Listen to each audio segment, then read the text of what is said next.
My wife filed for divorce after I used $300 caviar in her grandmother's comfort soup.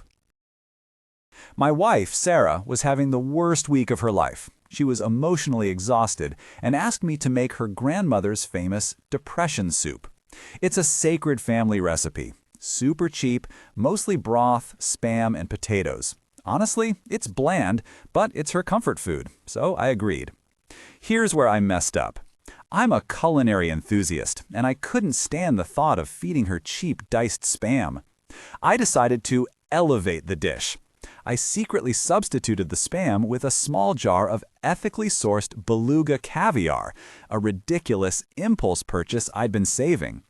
I thought I was being romantic, giving her the ultimate luxury version of her favorite simple meal. She took one spoonful and immediately started choking. Not on the flavor, but on the texture. When she realized what was in her mouth, she spat it out and demanded to know where the Spam went.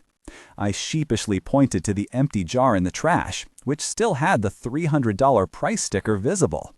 The fight that followed was apocalyptic.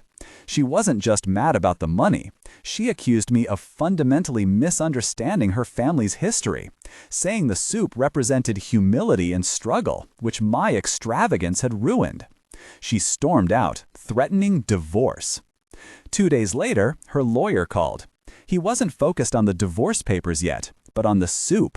He informed me that Sarah's grandmother had recently passed, leaving a substantial trust fund.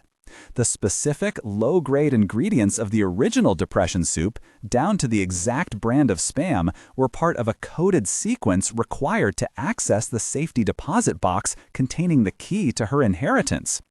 By substituting the required ingredients with the caviar, I hadn't just wasted $300. I had unwittingly changed the key and locked Sarah out of a six-figure sum just hours before the lawyer was going to tell us about the bizarre ritual.